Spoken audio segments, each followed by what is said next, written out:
everyone, it's Stacia again. I wanted to do a quick video to cover some additional supplies that you'll be using in our flow workshop. Again, we will send out a pretty comprehensive list, but wanted to just briefly talk about brushes, pencils, pens, and then some miscellaneous things that we'll probably be using in multiple lessons over the 6 weeks once the course starts. And so I know a lot of you have also been asking about brushes, and there's a couple different things to think about from a brush perspective. And really a lot of it, as almost everything, really comes down to personal preference. And so whereas I may share what Brandy or I are using, it really is personal preference, but I know that many of you are just starting out, so to be able to have at least something to start with, I know it has some value and is helpful. And so when you're looking at brushes, there's a wide variance in pricing in brushes, and a lot of the differences in regards to whether it's a natural or a synthetic bristle that's in the brush. And I do have just a few brushes that have a sable hair or a natural hair versus a synthetic, but day in and day out I really use synthetic brushes. The quality of them is actually, in my opinion, compared to my sables, very similar, but obviously at a different price level. I'm not very nice to my brushes. There's often times where I probably leave it in my water container a little bit longer than it should be, and they are very nice to me. They never run away crying, and they do actually, even being somewhat abused, last a really long time. And so again, I'll share with you what I use and then also what Brandy has suggested, I know, to some of you. But natural versus synthetic. Synthetic has come a long way. It's just as good in some instances as spending a little bit more of your money on a sable brush. And again, something for you to try. And I have never had, I know it was mentioned, I have never had an issue with bristles falling out of my brush. That would be a deal breaker for me. And so I tend to buy my brushes either at Michael's, Hobby Lobby, or online at Dick's Blicks, and I tend to use their brand name brushes. You also have the difference between a short handle and a long handle, and I think for our purposes, the shorter handles are probably going to be what you will want to use. I think the long-handled brushes are great when you're working on an easel and can get you a more looser quality, because especially with acrylics, and have you be far away from your substrate while you're working on it. But the reality is we're going to be working fairly small, compared to some canvas sizes in our class, and so, and watercolor by itself is on in and of its own a little bit more fluid and a little bit looser. So I would go with the shorter handle. Again, that's preference. I know in terms of shape, you've got a variety of different brushes, but the basics either come in a round that comes to a point, or in a flat. And not that you can't tell the difference between the two, but if you look at the ferrule, which is this metal part of the brush, it will give you an indication. Obviously the flat is crimped and the round is round like a crayon. So that's a visual aid for you if you need one. But the sizing tends to vary. The majority of round brushes are labeled in a whole number, and the larger the number, the larger the size of the bristles, whereas the flat brushes sometimes are numbered, but oftentimes too they're labeled in inches, so a ½ inch or an inch and a half. I know that Brandy had mentioned that she fairly consistently uses a 2, a 4, a 6, and an 8, and I just kind of wanted to show you what that kind of looked like. So these are all, let me see if I can get tighter in here for you.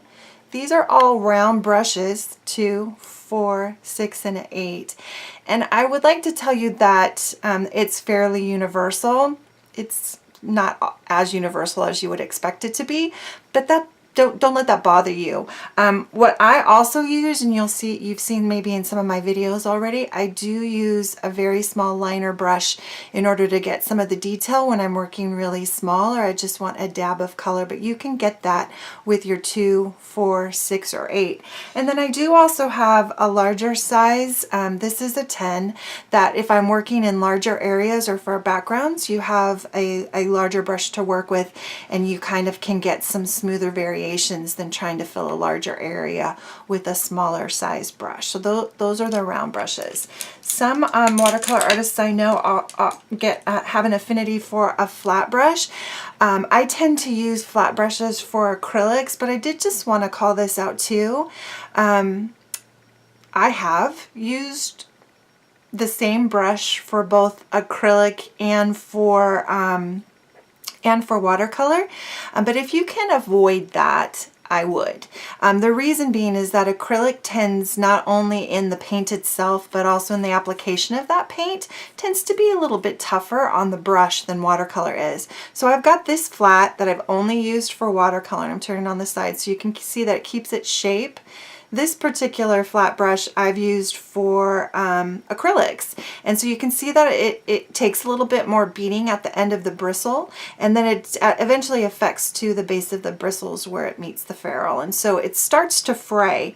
And not that you can't then use it for watercolor, but it is going to spread the paint differently than this chiseled edge, which you might be trying to get. And then I just have this one out there so you can see the other side. I put that's not helpful. I put a little piece of tape on it because this is the brush that I consistently use for my mediums. So for gesso or matte medium or whatever it is that I'm putting something on that's not necessarily a paint, because gesso and those mediums are even tougher on bristles than acrylic is. And so I try to use the same brush so that this poor little brush gets the majority of the abuse. So we always treat it nicely and say nice things to it so it doesn't feel badly. So we would recommend, again, rounds in a variety of sizes. I would try to get a liner. I would try to get, you can get a variety pack. That's not that expensive, and you can use a variety of different sizes.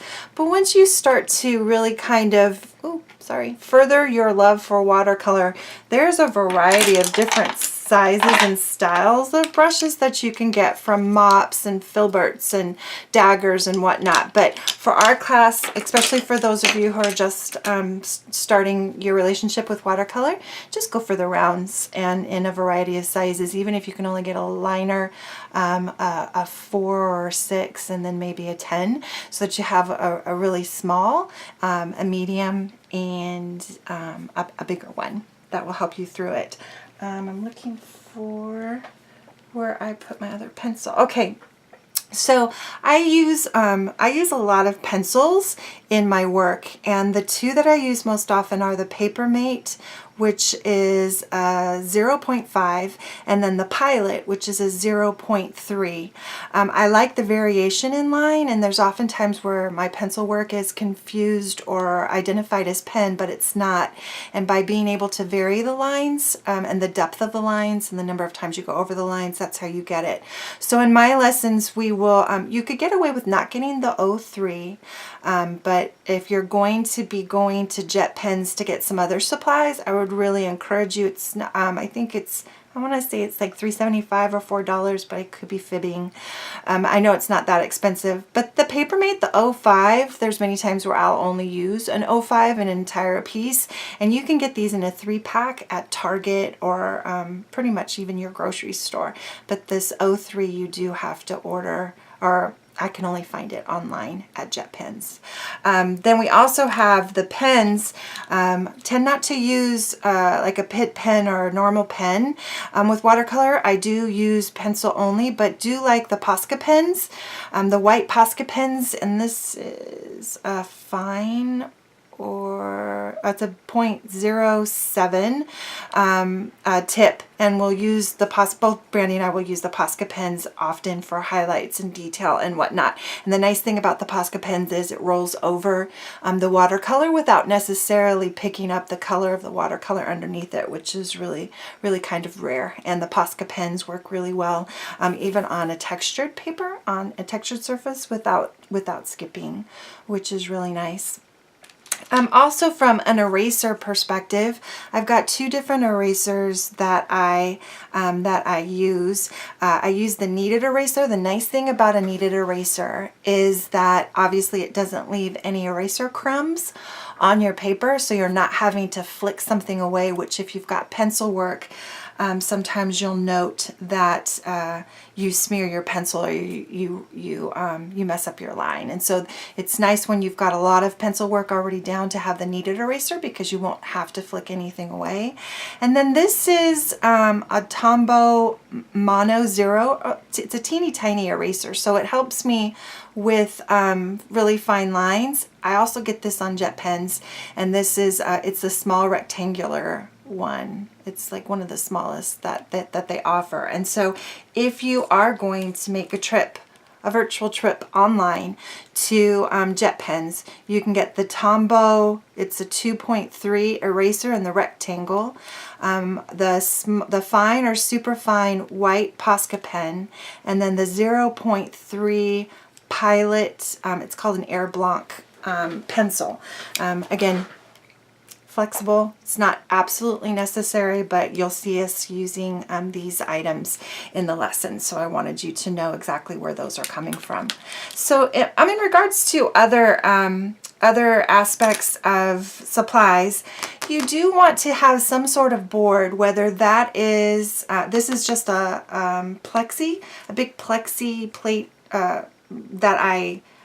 panel that I had cut down into various sizes. You could use really kind of anything sturdy and hard to secure your paper to. You just want to make sure that whatever you're securing it to is also not absorbent, because you don't want that water sitting under your paper. You want it to dry quickly, and so something that's not absorbent is has been more effective I have found for myself. But you could use a clipboard, you could use a whiteboard. These are awesome. Anything really that you have that's not necessarily going to absorb moisture. I also secure my paper so that as I'm loading it with water and with watercolor, it sometimes can tend to not lie flat and begin to get a little wavy. And when you secure your paper while you're working with it, that tends to happen less. And if it does happen, it definitely helps for it to eventually dry flat, which is important. I do use artist tape to tape it down, so it's not just a regular tape, so that it doesn't pull up or rip the paper when I'm taking it off, which is kind of important as well. If you are using paper that comes on a block, this is not necessary. And I think I showed you the blocks in the paper video, but if you're using a block, this is not necessary. But I do like it because it's really kind of portable, especially in the drawing phase.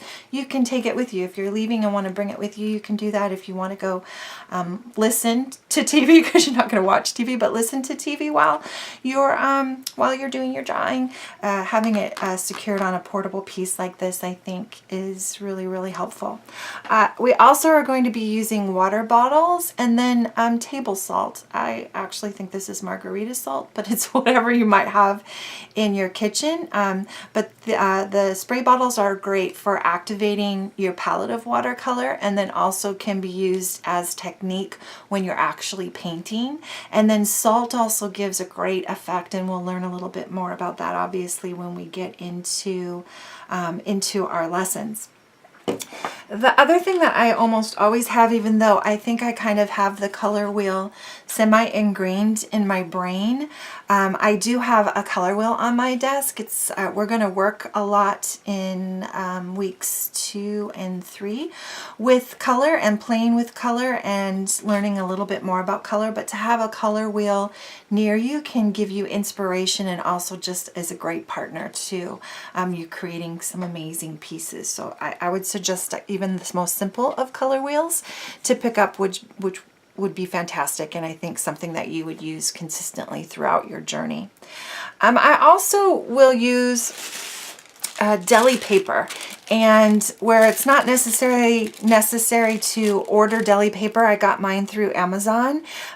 You can use tracing paper as well, but deli paper is less expensive, and you get a ton of it for the amount that you pay for it. And we'll be using deli paper not only to transfer our own images in some of my lessons, but also, and I think you may have seen me do this in a prior video as well, but when you're working with pencil and, you know, with it, whichever way you're working, sometimes you can smudge and smear your pencil, and it just, it makes a difference for how clean and clear your color goes on afterwards.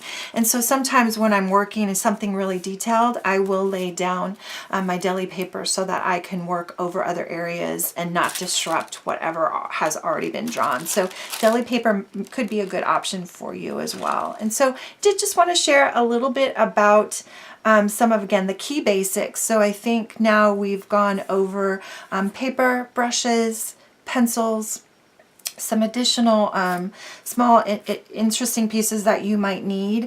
I know the one thing that we've not gone into detail in is in regards to the type of watercolor that you need. Both Brandy and I use Core and Daniel Smith. I use Core and Daniel Smith somewhat consistently. But I know that there are a lot of different watercolors out there, and I also know what an investment watercolors are.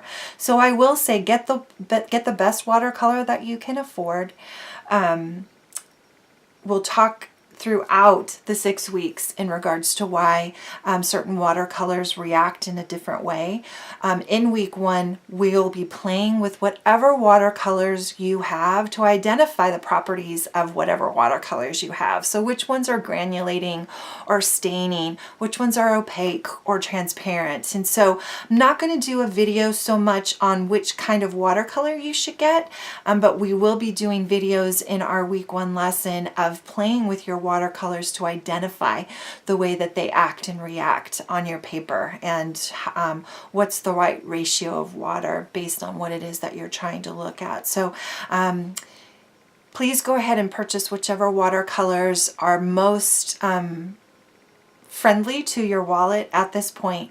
Whatever type of watercolor you have will absolutely work for the course, so I don't want you to be overly concerned by that. But there's a variety of fantastic ones out there. Get what you're most comfortable getting right now, and we will make whatever we have into amazing pieces of work that I know you're going to be super proud of. So let me know if you have any questions or concerns about anything that was brought up in this video today, and I'm looking forward to talking to you soon. Have a great day.